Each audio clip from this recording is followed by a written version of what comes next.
Përshëndetje të nderuar ndjekës të mi. Sonte pranë jush do të vim me një histori shumë të ndjerë. Me këto historitë që në fakt nuk duam t'i besojmë.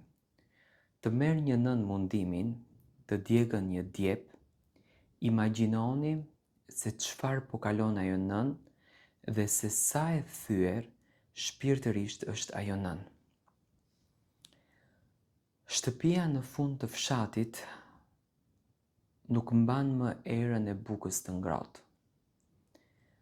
Tani mban erën e vjetërsisë, haresës dhe lagështirë që depërton në kockat e nënës Sadie. Ajo ulet çdo ditë në pragun e derës, me sytë e tretur, drejt rrugës së pluhurosur, aty ku dikur 6 fëmijë vraponin zbatur. Duke mbushur oborin me të qeshura, që sot i duken si jehona nga një botë tjetër. E nisa me qëllim kështu, për t'ju treguar që këtë rrëfim na e ka shkruar një vajzë, që është komshia e nën Sadies, që tregon kjo nën me 6 fëmijë jeton e vetme. Dhe çfarë ka bërë kjo nën? Dëgjoni me kujdes. Ajo kthehet brenda, në dhomën e ndenjës, në dritën e zbehtë që hyn nga dritarja e vogël. Qëndron ai, djepi në atë dhomë. Është një objekt që duket sikur ka shpirt, i gdhendur nga lisi i fortë, me anë të ngrëna nga koha. Ai djep ka mbajtur peshën e 6 jetëve, 6 fëmijëve të nën Sadies. Nën Sadia afrohet dhe prek drurin e ftohtë. Gishtat e saj të rrudhur ndjekin vijat e drurit, ashtu siç kanë ndjekur dikur faqet e njoma të foshnjave të saj. Kujtimet të 6 jetëve janë ato kujtime që nën Sadien e mbajnë gjallë. Ajo mbyll sytë dhe kthehet pas në kohë. I pari mirësimi ishte ai që e përuroi këtë djep. Në Sadia kujton netët e gjata të dimrit, kur Dëbora mbulonte dritaret, dhe ajo e lëkunte me këmbë ndërsa millte leshin e deleve. E dyta Besa, vajza që flinte aq qetë sa nëna ndonjëherë vinte veshin mbi gjoksin e saj për të dëgjuar nëse merrte frymë. Edhe kështu me radhë. 6 herë ai djep u mbush. 6 herë ai djep u zbras. Ajo kujton sakrificat, bukën që e hiqte nga goja e saj për t'u dhënë atyre. Duart e plasaritura nga puna në arë, vetëm që ata të kishin një këmishë të pastër për në shkollë. Shkollohuni bijtë e mi. U thoshte që të mos i keni duart me kallo si unë. Dhe ata në të vërtetë u shkolluan. U bën mjekë, inxhinier e njerëz me emër. Por bashkë me dijen, fituan edhe haresën.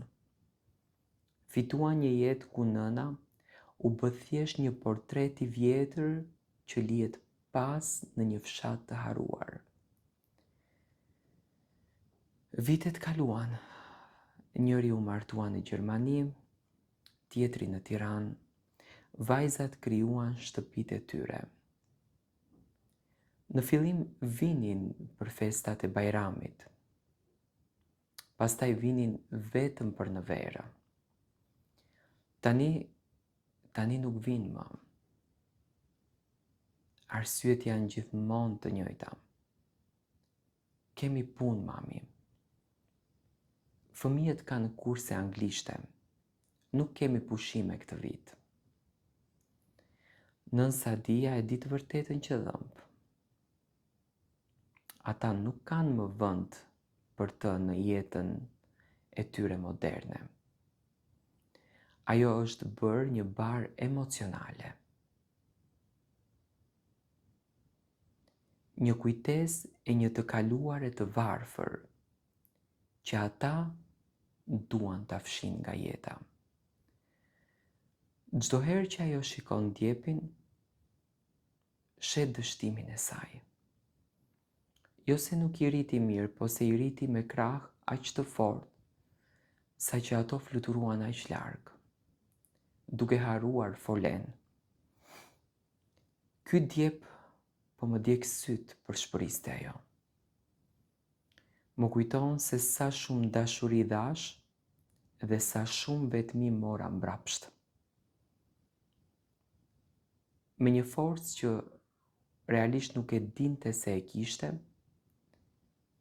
nëna e nxjerr djepin jashtë, nuk mundet më ta shoh ato objekt në dhomë, është si një varë i hapur i rinisë së saj, ajo ndez zjarin, shkrepsja bie mbi kashtën e vjetër dhe flaka fillon të përpitë të gjithë drurin. Na fal, oj nën, thon fjalët në ekran, por ajo nuk i dëgjon. Ajo dëgjon vetëm kërcitjen e drurit që digjet. Ky nuk është vetëm një zjarr urrejtje, është një zjarr çlirimi. Po e djeg vendin që më rriti bit, sepse ata bi nuk më njohin më. Nuk më njohin më mua, po djeg vendin që më djeg mua sa herë që e shoh, thonte nëna, sepse çdo lëkundje e tij është një thik në zemër.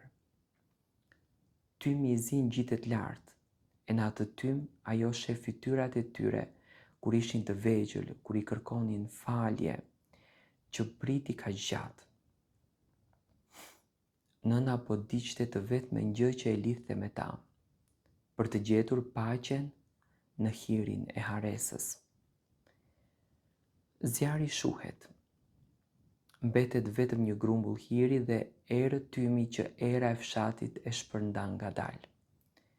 Nën Sadia kthehet në shtëpinë e saj tani plotësisht më bosh.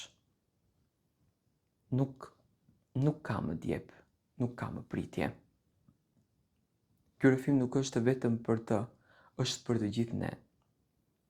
Ne që harrojmë t'i marrim prindërit në telefon, ne që mendojmë se një pako me para zëvendëson pranin ton, ne që i lëm nëna të digjen në vetmin e tyre. Kur ta mbyllni këtë video, shkruani një koment. A mendoni se bota ka ndryshuar dhe njerëzit nuk mendojnë më për prindërit e tyre?